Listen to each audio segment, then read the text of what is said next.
This is Eitan Weinstein. And I'm Naor Menninger, and you're listening to Two Nice Jewish Boys.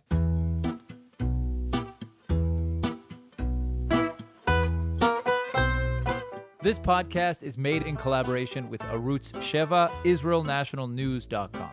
Also in collaboration with Australian Jewish News.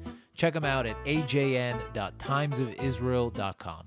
If you'd like to support the podcast, visit 2njb.com/donate.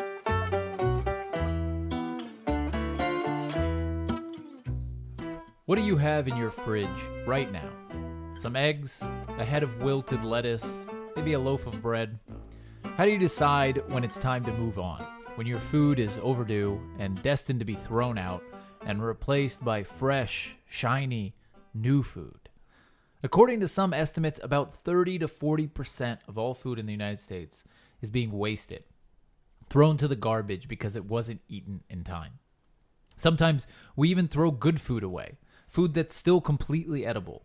And it makes you think, what if we were smarter about how we treat our old, perhaps less enticing, but still very much nutritious food? Shai Rilov, real love. There you go. That's me. Okay, Shai Rilov is a social entrepreneur from Haifa. He came up with an ingenious idea. Take the food that people don't want, make delicious dishes out of it, and serve it to those who can't afford to buy it in restaurants. That's how Robin Food came to be. Robin Food, a restaurant that Shai opened in Haifa's historic food market, Talpyiot. Shai joins us today to talk about Robin Food and his next exciting venture. Thank you so much for joining us. Okay, so there's some spoilers ahead. Yeah. Yes, Glad to be here, guys. Glad to be here.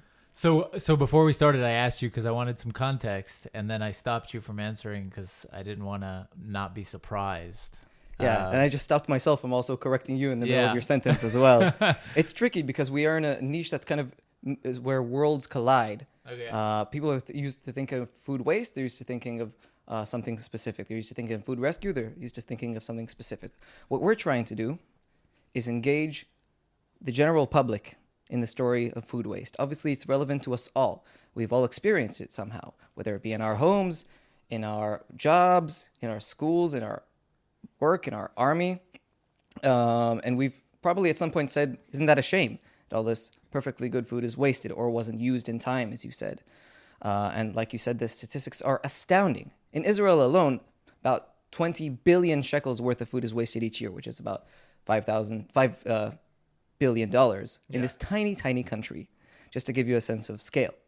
About 30 to 40% of it is also at the consumer level. And obviously, there's the whole food chain to talk about. Mm-hmm.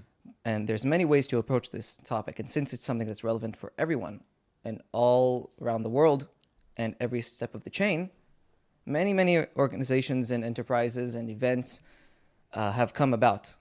As far as we see it in Robin Food, this change has to start by engaging people. And that's where our mission lies. There's many ways to engage people, but we try to open a door into people's hearts in the fastest way we know how to, which is through their bellies. I'm guessing you emphasize in some way. So how exactly, what is Robin Food? How exactly does it manifest itself? So we started in 2015 with two main principles that we were inspired by a project with also a nice pun in it from the UK called the Real Junk Food Project, which was started by a chef named Adam Smith, not the economist. And he was sick of seeing food waste in his life and his career and decided to do something about it. So he opened up the first restaurant in his hometown of Leeds, where there's two main principles driving it. First is food rescue, rescuing fruits and vegetables or other products that would otherwise go to waste from farms, markets, shops, things that for aesthetic reasons, logistical reasons, or surplus would otherwise go to waste. And we say, isn't that a shame? We can give these foods the respect they deserve and to turn them into something awesome. Kind of like a reality show, you have different ingredients every time. And together with volunteers, you create an ever-changing menu, a blackboard. And anyone can come to eat, to experience, to enjoy, not only to say how tasty, how delicious, how awesome, but also how the heck was all this going to go to waste? That's the point where you can snap something in their minds, perhaps, through a positive experience rather than, saying no, no, no, or protesting. You're saying come and enjoy, and from there we can talk about a problem. And the second principle is after you eat and enjoy an experience, no matter who you are, you pay as you feel. You decide the value that you received and how delicious the food was and how much you value the experience and how much you want to support the project. So it doesn't only survive, but it can thrive and grow and change the world. And you put your money where your mouth is and your values. And you can even pay with your time and skills. So even if you don't have a single shekel or pound or dollar, you still have a way to contribute and a value and a community to be a part of as well. First of all, it's amazing. But what is the legal status? I know this is... We are an NGO. So you are an NGO. Okay, so Shuma. there's no necessarily like profitable business model here. It's people who are paying or are donating to a cause. Even an NGO needs to have a model where it can not only survive but grow and thrive. And definitely there are a lot of expenses associated with this, obviously. And we wanted to see if such a thing would be relevant in Israel. It was started to spread around the UK and around Europe and even around the world. And we noticed how in Israel there's enormous food waste phenomenon. We are leaders in that field, as we like to be leaders in many fields. And so we wanted to see if people give a crap. And in July 2015, 5 years ago this month, we had an event in a little falafel stand in Masada Street in Haifa. The hipster street. Very much. Yeah, it's the Florentine of Haifa. Puzzle? Puzzle is there, that's right. That's not the falafel spot? No, that was across the street. The falafel place doesn't exist anymore. And basically, together with the chef and volunteers, with whatever we could rescue, fruits and vegetables, we made a delicious buffet, and we invited people to come to eat, to enjoy. The event was called Robin Food. It was a brilliant name by the daughter of the chef, Geffen. And we told people about the phenomenon of food waste, and we told them about how there's many ways to approach it, but we want to engage the general public. You know, in Israel, there's a strong restaurant culture as well. It's become more and more relevant, more of a hedonistic kind of thing, worshipping chefs and all that kind of thing. It's kind of relatively new in our history of what being a chef even means, or what culinary culture is. And so we wanted to approach the people in a way that's relevant to what they're trying to do and having fun anyway. And so we told them about the food waste phenomenon, about our dream to one day open up a place to show this concept every day with food rescue and pay as you feel, to engage different communities and reach people in the fastest way we know how. And it was your idea. I was inspired by the project in the UK and many other projects around the world. And I also went to visit them right after we did that first event. I said, this is something that we can really make happen. Went on a nice, very using what we have kind of road trip. Do you come from the world of food? Or... I am not a foodie, not even close. Okay. I am more of a sustainability kind of person, seeing that we have a socioeconomic system that is literally not sustainable, in the sense that we are going to hit a brick wall if we have a system that is based on infinite growth and a finite system, based on money being dead and all kinds of things that we can talk about another time. But there's many ways we can change that, and we obviously need deep systemic change as well. But how do we, while we're still living in this flawed system, find a way to bridge that gap and to get people to see how things could be different, while kind of leveraging the flaws in our current system, or the waste in this sense? Obviously, it's not only food. You know, in the US, I think there's more empty houses than homeless people. There's obviously the amount of empty seats in transportation that you could talk about. All these under the umbrella of using what we have and showing people that using what we have in general can be not only not a sacrifice, but if you do it wisely and correctly and creatively and with a high standard, it could be an upgrade. So I don't know if this is like a Jewish mother thing, but I know that it's my Jewish mother thing, where my mom's always the proudest when she scraps together like leftovers in the fridge, and she makes, you know, meatballs and old salad into like a cake. And you're like, what is this? And she's like, it's delicious. Try. Yeah. Right? So she pulls together all this stuff. I mean, it actually turns out delicious, and it's not really that. And she makes because she listens, so you got to say it. Yeah. But she actually makes these. She's always the most proud when she makes stuff from leftovers. Using that creativity, exactly. That challenge. Yeah. So I think there's something beautiful about that. But I wonder what, like, I've sort of reached a point where I come to terms with my waste, right? Like when I do, initially I was grown up in this environment. I was raised in this environment where anything you throw away, it's like it's sinful, right? Bal tashchit, it's also a Jewish value. Correct. But eventually I felt like I can't feel bad every time I throw away food. You like become desensitized. Yeah, so I'm either desensitized or you do it consciously and you say, okay, there's natural waste. So what my question to you is, you mentioned, for example, $5 billion a year in Israel, right? Goes to waste. If you do the math, I mean, quick math, that's like $500 per person per year. Now, that's a lot of money. Household, if you include the indirect cost of it, it's about 6,000 shekels a year. Yeah. Even more, actually. So, I mean, I don't know. I don't know exactly where it is, but it's around a couple thousand shekels a year, maybe more, maybe 10,000 shekels a year. Maybe it's 1,000 shekels a month per person. And so I guess we want to reduce that. But the question is it really viable to imagine a world in which we don't waste anything? No, I don't think we're aiming towards that. There will always be a place for surplus in the world, and it's definitely, especially in times of instability as we are in right now, having surplus is something that's useful. But there's a certain buffer that you want to have, and there's a point where it's just over the top. And that's where we are right now, especially considering not only the economic cost, but the social and environmental cost. Just so you guys understand, if food waste, the global phenomenon, was a country, the whole global phenomenon, it would be the third largest carbon emitter on the planet. After the US and China, food waste. So if we want to... How so? How so? On both ends of the food chain, there'd be the arable land, the water, the fertilizer, the energy, the transportation, the refrigeration, the preparation, the serving, the love, all those resources that went into it end up being for nothing. The amount of land, for example, that is used to grow food that is not used is about the size of Mexico or Kazakhstan. Okay? It's enormous. Also, on the other end of the spectrum, if you have, at the end of the day, you're talking about a physical product, organic waste, which most of the time is not composted or something close to what's going on in nature.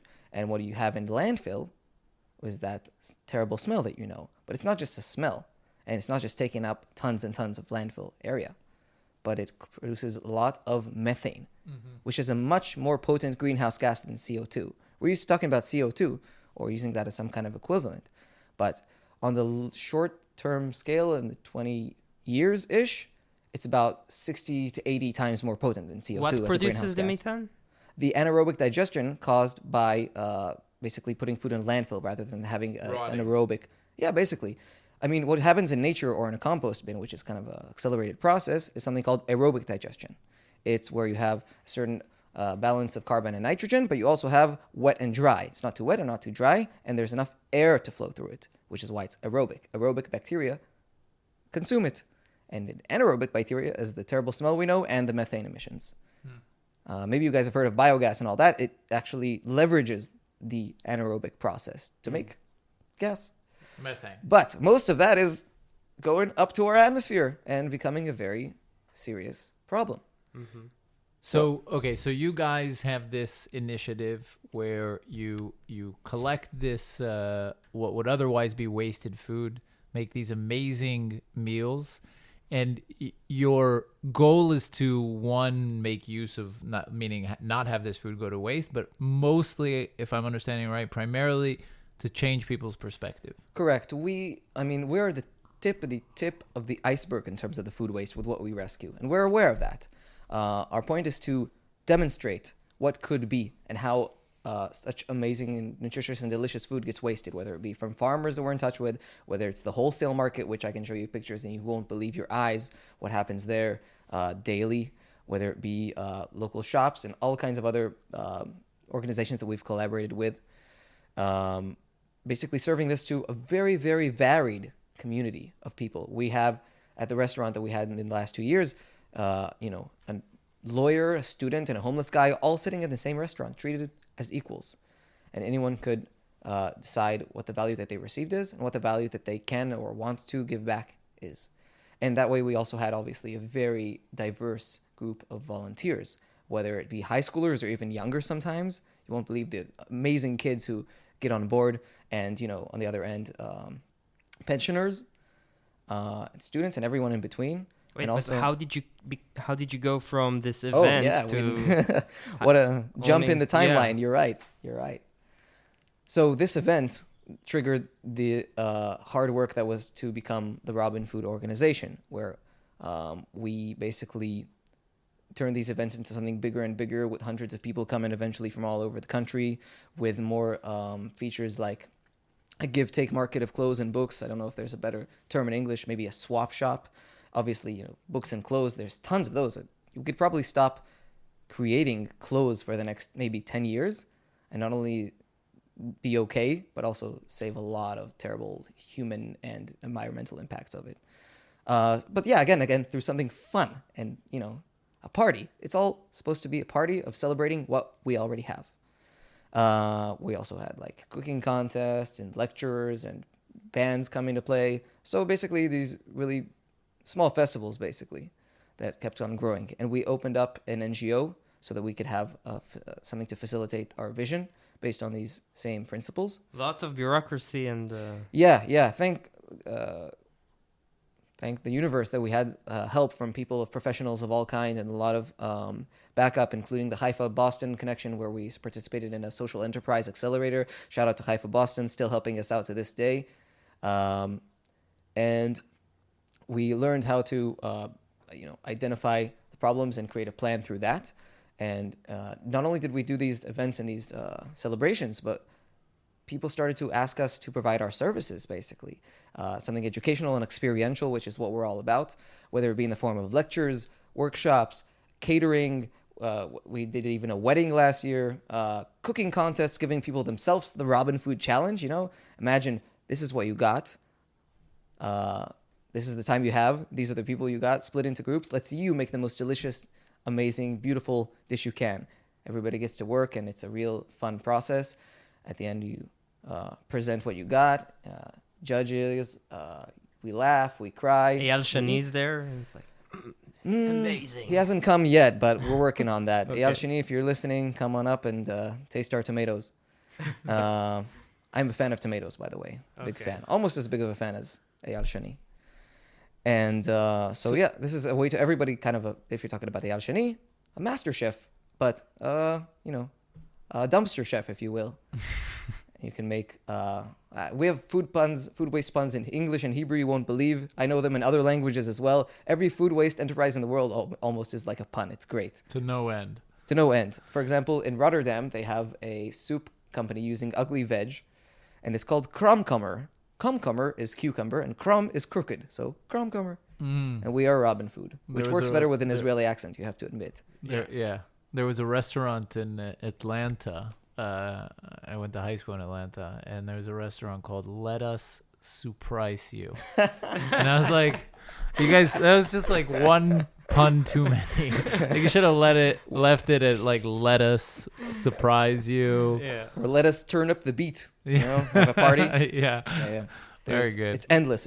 Veggie puns are our thing for sure. So when did you actually open the restaurant? So, in January 2018, we opened the door to a place that was, until then, an old butcher shop in Shuk Talpyiot, in Talpyiot market in Haifa.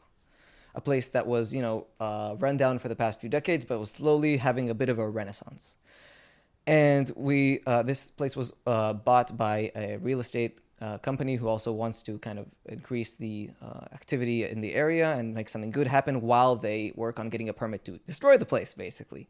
And so this window of opportunity was present so that we could get comfortable parameters to work with and look at this butcher shop the same way that we look at any box of vegetables that we receive. This is what we got.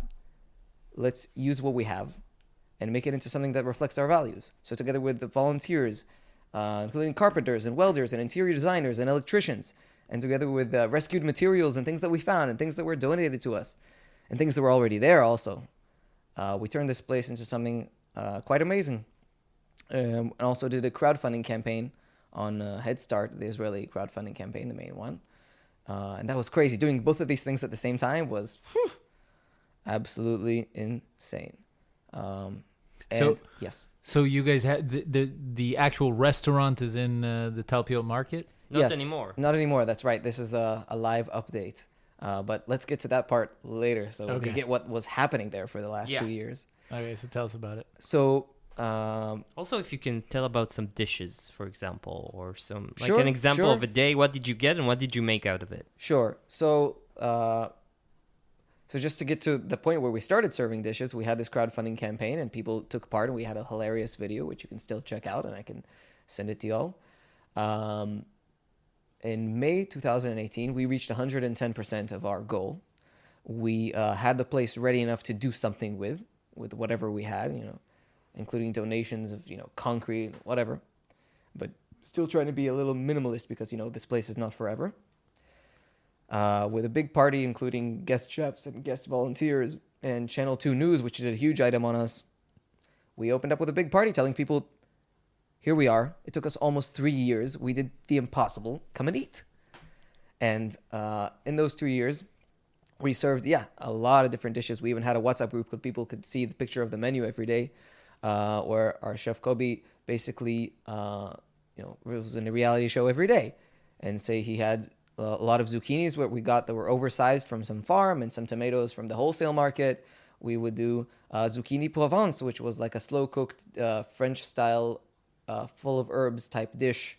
Many of the things were stews. I'd say about 60, 70, 80% of the dishes were of the stew variety, but from all over the world. You could have like one Indian dish and one French dish and one like Turkish dish and one Egyptian dish. It was quite varied. And we'd have sometimes guest cooks and chefs coming in and going crazy, making patties and whatever. All kinds of crazy stuff. Even desserts once in a while. We rescued last year many gallons of vegetable cream, like for making whipped cream out of. So it was very sweet. And so we made a kind of semifreddo ice cream from it with all kinds of different flavors. We had a girl who was like a chef from Guatemala come in, and she would just get to help us out making this semifreddo forever, which is great because it's frozen and it can last a really long time. Did you actually yes. ever use like expired products? There were Because some... in Tiger King, remember the scene where he makes a huge meal out of expired... Someone told me about that when I told them about Robin Food. That was what snapped into their mind. But I have a confession. I never saw Tiger King. Okay. It's like a hole in my... That's worse than serving expired food. I know, right? Immoral, totally. But yeah, I don't know. I'll have to watch it and then see what I really think about it. Anyway, well... So did you... So, fruits and vegetables, as a general rule of thumb, are not the same in their regulation or in their dating as many other products. They are not a sensitive product such as animal products. And the restaurant was serving vegan. So that changes everything in that sense. You can look at a tomato or a pepper or an eggplant and know the state of it as long as it's being kept at the right temperature and being taken good care of. You're not in a problem on that sense. There was like a dry good here and there that we could have gotten and used when it was close to the date, or maybe on the date, or maybe a little few days after. But we're talking about, again, either dry products or something that can last perhaps the zombie apocalypse even. Ramen. We had tons of ramen that we didn't serve at the restaurant, but we gave to volunteers to take home and to their families and friends and whoever they could. That was a nice little extra thing. Something that we cannot serve, volunteers can enjoy. It's an amazing, I think, Western phenomenon that, like, expiration dates, they think magically mark the exact moment Exactly. at which the product just dissolves. In your into... 21st century psychological paranoia, Yeah. your orange juice gets to midnight of Yeah. the date, and suddenly it's a biological weapon or something. Yeah, you can't. The truth is, my wife, she's not even American, but she also has this, like... Oh, in Israel, we're the definitely syndrome. Americanized in that Yeah. way. The Definitely. syndrome. And I'm like, it's a day after. Just open the sour cream, smell it if it's bad, and Exactly. then just eat it. What did we used to do before we had dates on products? Yeah. We would use our senses, right? We would look, we would smell, And people even taste. paid with their lives. If you're talking about Paid with their more toilets. sensitive products, Maybe. I have to credit my mom for that, because she just had no God when it came to like expiration dates. She was like, Yeah. it's 2 weeks, it's fine. My mom is the same, and I became the opposite. Yeah, Yeah. maybe because of that. Yeah, because of that. to correct rebellious. for it. To correct for it. Yeah. I think there's a kind of a cycle that we go through. Each generation kind of gives a counterbalance to the other generation, and that's kind of where we're at right now. Because a few generations ago, we were in a very different space here in Israel and maybe around the world.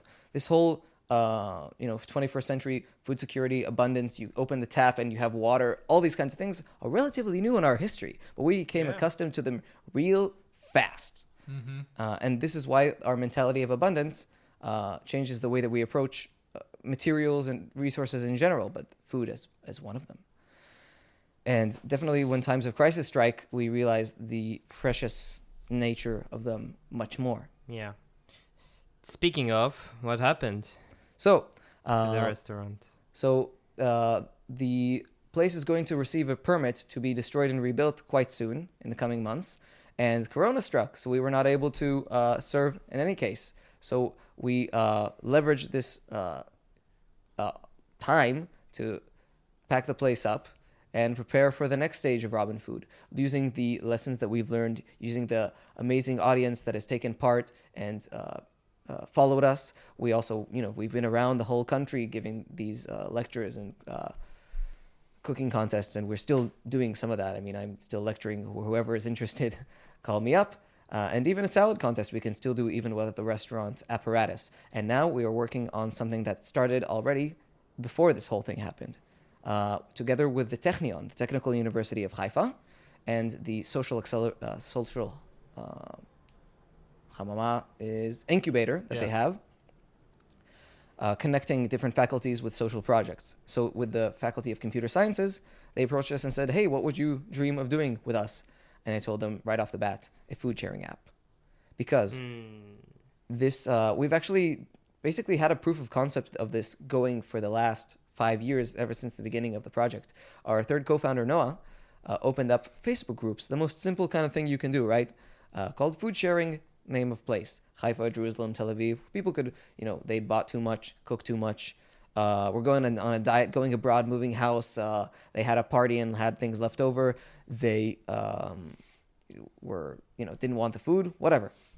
Their lemons on their tree all ripened at once. There's no shortage of reasons why you would have something that you would rather give away than use. And these groups really thrived. They succeeded. They're like not a highly propagated group. They just kind of live on their own. But some of them do well, even better than others. But the proof of concept is there that people can say, hey, I have this extra cake, or I have this syrup that I don't like, or all kinds of different things there. And people pick it up. Like you see, an hour later, somebody picked it up. It's incredible. And these are just because the amount of people exposed is somewhat minimal. It could have been leveraged much better, especially if you have a specifically oriented technology. And there are proof of concepts around the world as well of food sharing type apps, but none that have really made it big in Israel and used a leverage of the community already interested in this, which is really where the secret is. So let's talk. I want to go back for a sec to the drama of the being destroyed and rebuilt. So you guys are renting this space in Talpyiot? Yes. I see. So basically now there's been a permit and you guys are being evicted? No. It's not at that stage yet. Okay. The corona, we know that it's coming in the next months. Okay. And so the corona made it kind of prolonged it, postponed it. Other way around, it accelerated our leaving. So I see. Why would we want to wait and be caught with our pants down and wait months while losing lots of money? And we are hanging by a string always anyway. So you guys left the place. That's right. And now exist in the cloud. Exactly. We are using now this thought that everybody is kind of going through, reassessing what they're doing, and perhaps doing it on a more cloud-based level. What if you're saying that. Walt takeaways? Again? Walt deliveries, takeaways. Oh, Volt. Those deliveries and takeaways kind of things could be an extra kind of plug-in into this app kind of thing. For example, let's say I would want people to, get to know their neighbors and their neighborhood in that way, approaching, knocking on their door, or having someone, it's a great way to connect community. I mean, do you know the people who live in your building here? No. Unfortunately. For me, fortunately. Yeah. No, I'm kidding. I meant fortunately as well. I just realized. Yeah. I'll tell you No, what. Perhaps if you connect through the unfortunately, right- I do know them. There's That's what the I meant. classic asking the neighbor for a cup of sugar kind of thing. Yeah, but But perhaps maybe better not to be in sugar, the- but yeah. maybe a few tomatoes or whatever. Imagine if you had that kind of way to connect with your neighbors, and perhaps even support them in that way if they're elderly, or get to know each other in a way that's constructive and positive. I feel It's like another in, kind of in modern day effect. cities though, that's like many people are put off by like getting to know their neighbors. I think Yeah. this is a good way to have a practical reason to do that, perhaps, rather than just generally trying to create community. It's a pragmatic, again, a kind of door to open, which can find a way to perhaps increase community.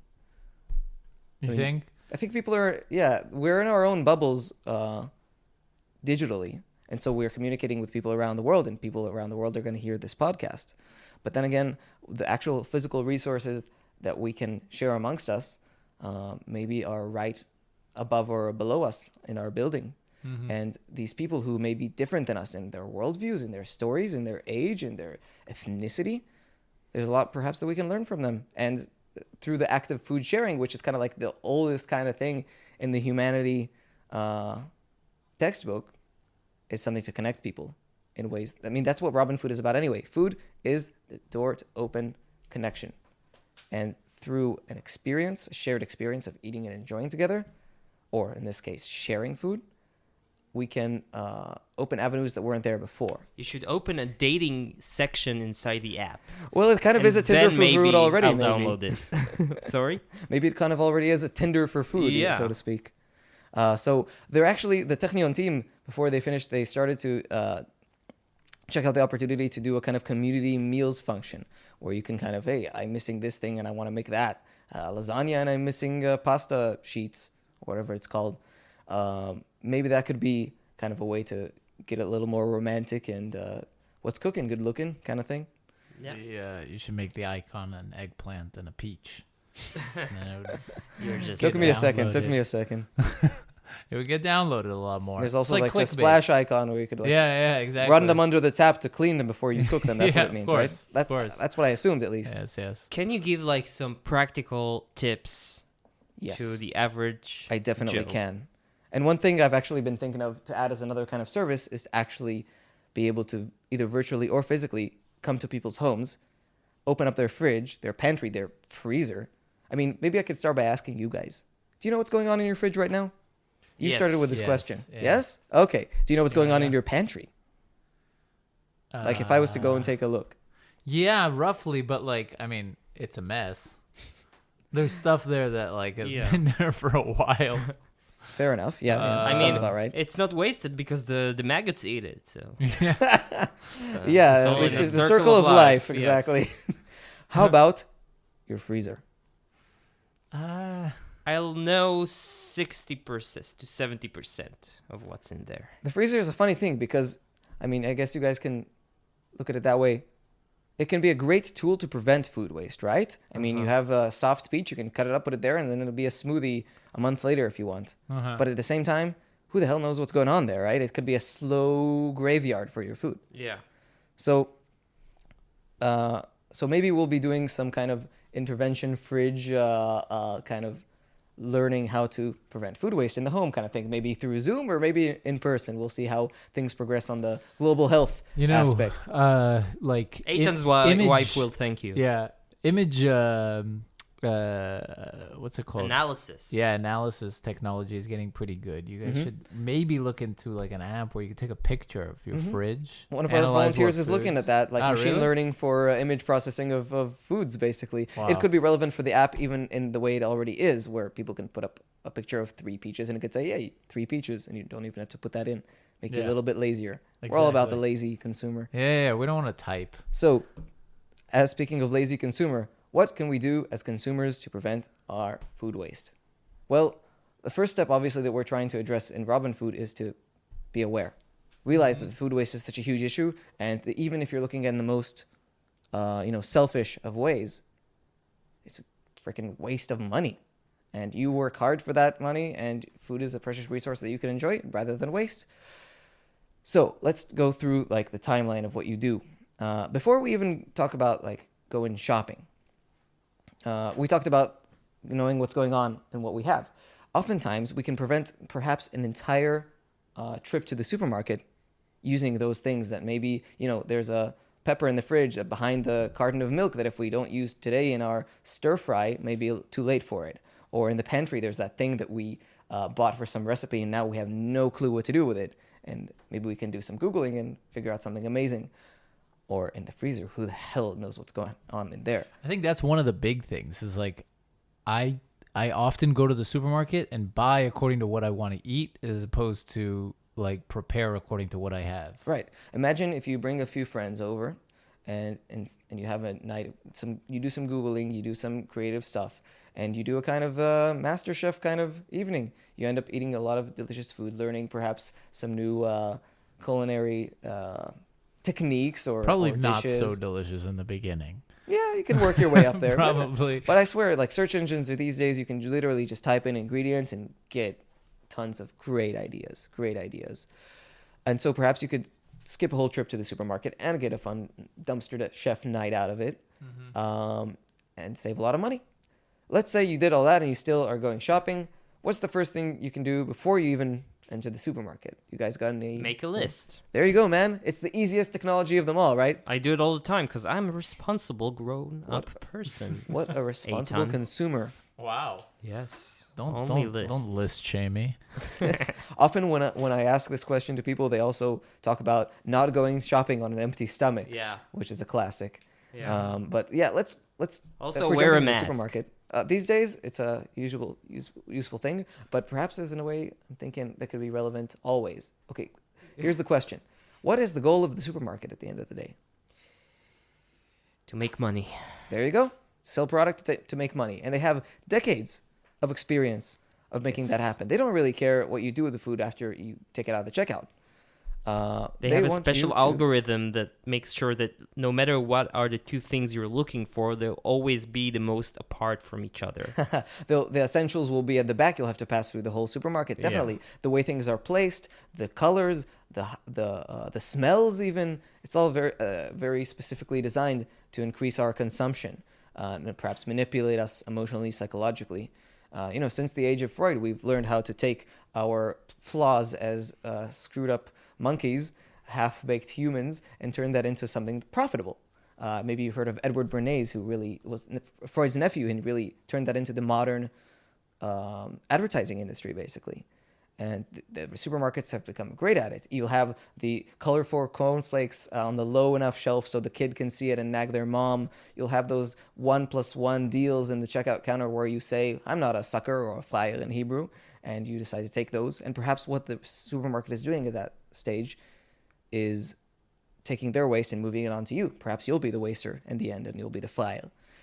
And basically, making a list is one of the easiest things we can do to remember what our intentions are, no matter what the other manipulations happen to be.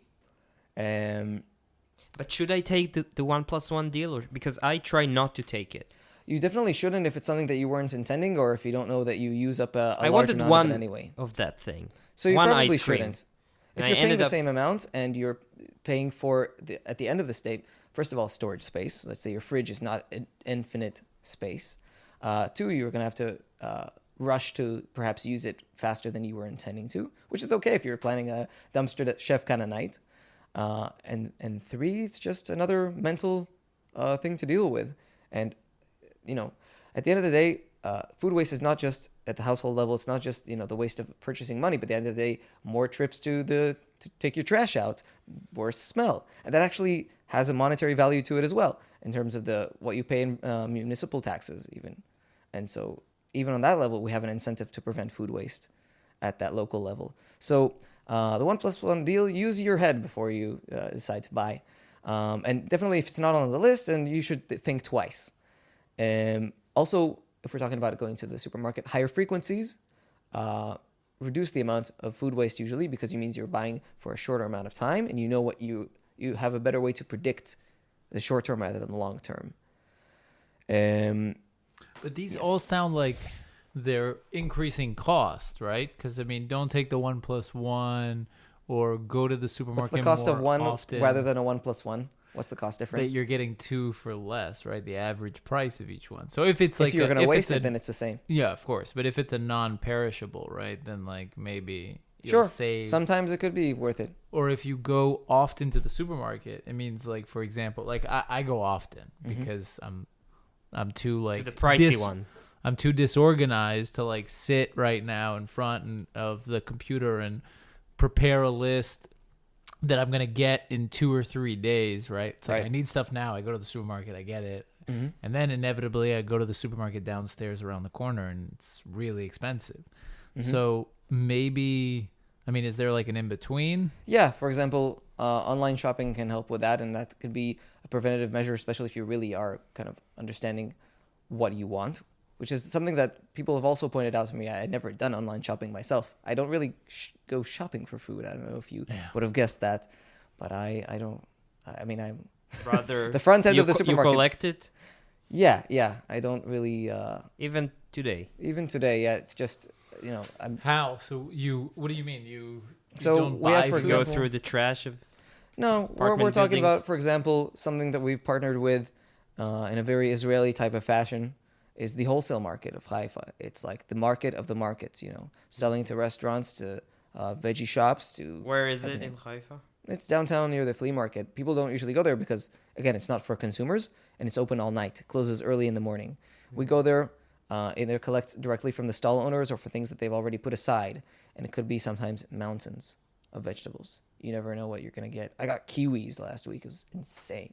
But you go as a consumer? No, I go as Robin Food, and we still distribute it where we can these days, but also get a little bit to feed ourselves as well. Okay. Because it's just an endless amount that we can't, even during the restaurant phase and even with doing catering for hundreds of people sometimes, you're still not being able to use and make the most of all of this food. That's how insane the scale of this phenomenon is. If you try to imagine it as an actual mountain, it's just unbelievable.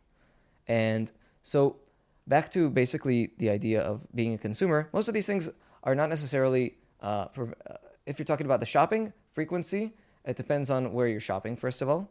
But especially if you end up using more of what you buy, then you're definitely saving a lot rather than wasting hundreds of shekels a month or thousands a year. Right? Mm-hmm. It definitely cancels each other out, and it's perhaps even more enjoyable. Let's say you've made it back home with your food from the supermarket or whatever. Then you have the fridge. The fridge is not one box that's everything in the same place. You have places with different humidity and temperature, places that are more visible, more accessible. And so if you want to really put stuff in there, well, you got to know your fridge. And you have a manual that usually comes with your fridge. You can check that out, but also there's just general guidelines. For example, people put milk in their door, in the fridge door. Unadvisable to do so because that's where the temperature fluctuates the most. Makes sense, right? You open it, you close it. Better not to have it there. Oh, wow. Yeah. Just one example. That explains a lot. The fruits and veggies, you Eitan usually thought have those. he has problems with milk. Yeah. It was No. the ghost of your milk. Yeah. It's just the door. Yeah, it's a sense. Or you can use I'm plant-based not milk. lasts a long- lactose intolerant. I'm just door intolerant. You could also use plant-based milks, last a lot longer. Yeah. Yeah. I actually example. do just drink soy milk. Oh, there you go. Yeah, it's disgusting. There's so many plant-based milks these days. It's Yeah. really something that you just have to check which one you like the most. None. We can maybe give you a blind taste test next time. Tell you. Yeah, That's Tell us what actually, you like. not a bad idea. Yeah. We should have brought Uh-huh. rice milk, almond milk, I'll know. Oat soy milk. You've had all of these? Enough of them. Eh. Enough of them. We'll give They it a also shot next spoil time. quicker. I think. Dog milk. Have you had dog milk? No, that I didn't have. Wow. I haven't yet either. But at least it's not mom's milk or someone's mom's milk. Some No, cow. Yeah. that's sustainable. Yeah. If it's your own mom, it's sustainable. But if it's some calf's mom, I mean, it's not perhaps not. sustainable. It's like past a year. It's not like Pasteurized. if you're 15 and drinking your mom's milk, it's not. You may it's have not an okay. issue. You Yeah. may need to go see counseling. Not okay. And so basically, Yeah. but all of these kinds of things, you have your vegetable drawers, which Yeah. again could become a kind of a slow graveyard if you're not aware of them, if they're out of sight, out of mind. One of Yeah. my biggest problems, here's my piece of advice, Mhm. which I don't like abide by at all. take your vegetables out of the bag. Definitely. I mean, they're on the short term, they're okay for keeping them fresh, but in the long term, it's just, suffocating them and making them rot quicker. But also, my vegetable drawer is just a bag. It's just a drawer of plastic bags. Oh, no. And Then you don't see what you have. I don't see anything. Right, I have right. no idea what's in there. Something that's kind of not helping the visibility aspect, but does help the freshness, is wrapping them in either a paper towel or more sustainably just a towel or a cloth. And then the moisture level is balanced much better. It's not too wet and not too dry. The whole concept of the drawer is faulty. The fact that it's down there. The fact that it is a drawer, perhaps. Yes, yeah, exactly. Dan Ariely talks about it, I think. in his, Definitely, yeah. That Dan Ariely, if you're it should have listening- been accessible the first thing that you see Yes. in order to keep a healthier lifestyle. In And the yet- States, they don't even know what it's for. They're like, They put their vegetables? beer cans in it or something. Yeah. What are No. vegetables? Yeah. It's the things you Exactly. put on the pizza. Pizza is a vegetable, by Yeah. U.S. cafeteria standards. Yeah. Unbelievable. And so, Amazing, storing. actually. Oh yeah, very very useful if you want to grow up and retain Yeah. brain cells and stuff. Have diabetes. Yeah, all that. Those great. High statistics are wonderful. It's about 1 in 3, I believe, in the United States have diabetes, and in minorities about 2 But in now 3. with COVID, it's going to be even less. Oh, because there'll be less alive. Yeah. Less of those people alive, It's unfortunately. Darwinism at its finest. If you are dead, you are 100% likely to not have diabetes.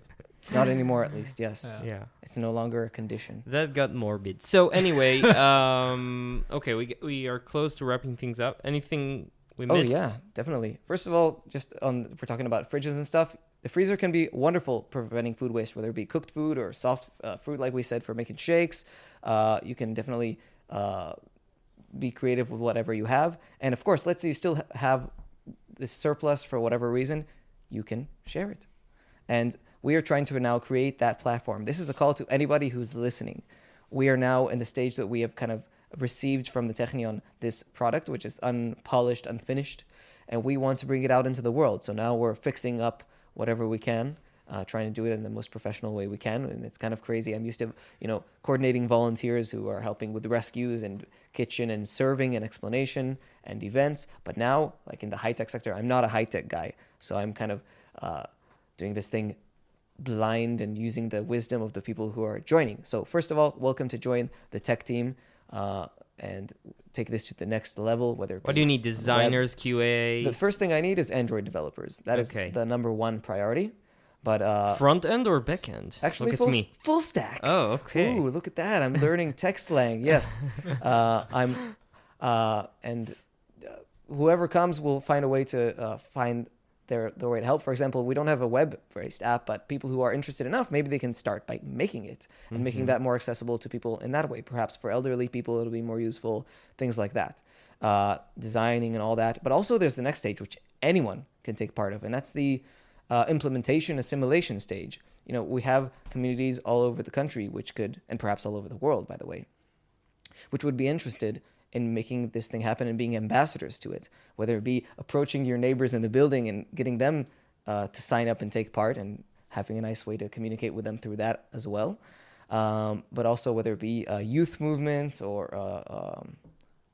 matnasim, how do you say it in English? Community centers, yeah, simple as whoever wants, and NGOs in general, whoever wants to support this, whether it be by facilitating it, whether it be by funding it in your city, English municipalities version? as well. Yes, it'll be in English and Hebrew. Okay. Already is in English, actually. That's the first one. And anybody who wants to support this will probably be opening a Patreon very soon as well to be able to propagate this so it can get to that next level. So the first thing I would like to ask people to do, of course, if you want to take part, feel welcome. But if not, is generally follow us on Facebook, Robin Food. You'll see it in English and Hebrew there with a nice hat icon. And there's so many ways to take part in Robin Food. We've really had people from all walks of life doing this, and at this app stage as well. And the beautiful thing about the assimilation stage is that it'll be, again, health-wise permitting with giant Robin Food style parties with food and drink and different organizations taking part and celebrities and you name it. And to show the world this thing is here, enjoy it. That's what Robin Food is all about. We're not telling people off. We're not putting people down. We're saying this is how things could be different. Let's enjoy rather than waste. And change the world. definitely. We're running out of time, so we might as well create this platform to scale that change. Amazing. Really incredible. amazing. Thank you so much for coming all the way from Haifa. From the faraway Haifa, Yeah. As an American, you've probably noticed that we Israelis treat distances so differently. I mean, it's an hour on train, guys. Come on. It's the Corona train, though. The Corona train. It was my first time on the Corona train since It's this thing empty, happened. right? They're pretty It's empty. quite quiet, which is great if you're Yeah. looking for a nice place to, focus and put on headphones and, instead of a Yeah. cafe, get on the train. Yeah, you can go to Naharia and then down to wherever, Beersheba. Yeah, just tour. I mean, it's the same cost if you you could get the cheapest ticket you want and just go on the train all day. And Yeah. why not? You got air conditioning, you got crappy Wi-Fi. Not I'm bad. down. I'm I down. don't know. Yeah. To me, going to Haifa is like the modern day version of the Oregon Trail. It's just, I might get dysentery. Well, So I don't know. Well, you might get something in these Corona times, but I'll tell you one thing: we'll get you some vegetables if you come Okay. there. All right. Save you Deal. from For starvation, a at least tomato, Oregon style. for a tomato, I'll go. It's close to the train station, the wholesale market. We'll take you there. Nice. Very most welcome. Amazing. Well, at the Robin Food, something I didn't say. Wow, what a shame. If you want a footnote, Yeah. every Thursday night, we would have a musical night. It would be either open mic night once every 2 weeks, or in the weeks in between, it would be Ofaat Kova, a hat concert. And local artists from all over Israel would come and, support the project that way, and we would support them with a hat. So that was awesome. With a buffet as well, obviously. And when we needed some filler, I would go up on the mic as well. And I do some beatbox and rapping, but also I combine it with some other thing called throat singing. Do you know what that is? No idea. We're gonna find out. It's some in the area of Mongolia. Well, it's not actually part of Mongolia now. It's called Tuva, and it's actually in Russia. They have something called Tuvan throat singing, which there's several versions of. There's a clean, there's a dirty, or they don't call it that. They call it like sigit and kirgara and whatever. And so you may have familiar with the dirtier version, which is like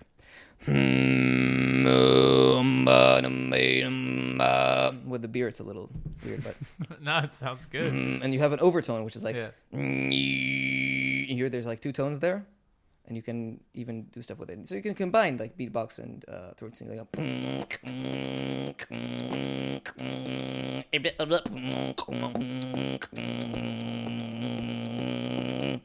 Wow. That is incredible. I heard you do a little bit before the show. I didn't know. we're testing the mic. That's amazing. It's a good how mic. did you learn this? In high school. Yeah. A friend came up to me and said, "Hey, can you do this?" And I'm like, "What? Like this?" And and it stuck. And actually, a few years ago, one of the greatest known throat singing bands from Tuva came to Israel and performed. They're called Hun Hurtu. You should check them out. They're wonderful. I don't even know how to spell that.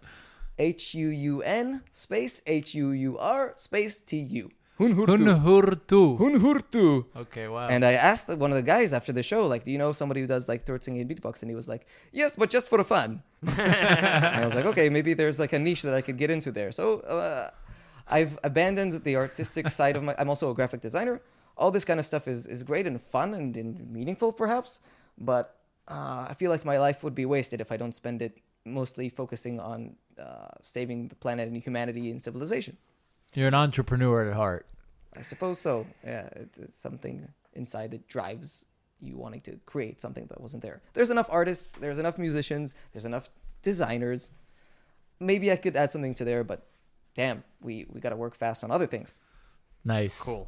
Thank you so much, Shai. My pleasure. Before we go, we are collaborating with IsraelNationalNews.com. It's Arutz Sheva. They have great articles about everything that's going on in Israel. They have a Facebook page, Arutz Sheva.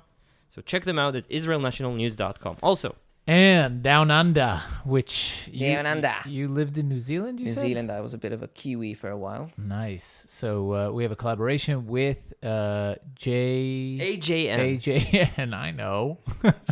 AJN, Australian Jewish News. AJN.timesofisrael.com. Check them out. Great content about the Jewish community in Australia Yep. and just generally a news source. AJN.timesofisrael.com. And we accept donations, so please help us out. Go to twinjb.com/donate. And Robin Food also accepts donations, I guess. Yes, right? indeed. Yes, Yeah, indeed. You're an We'll be NGO.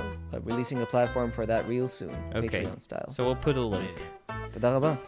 Thank you so much. Thank you. Good luck. Good luck to all of us. Bye. Bye, guys. Bye bye.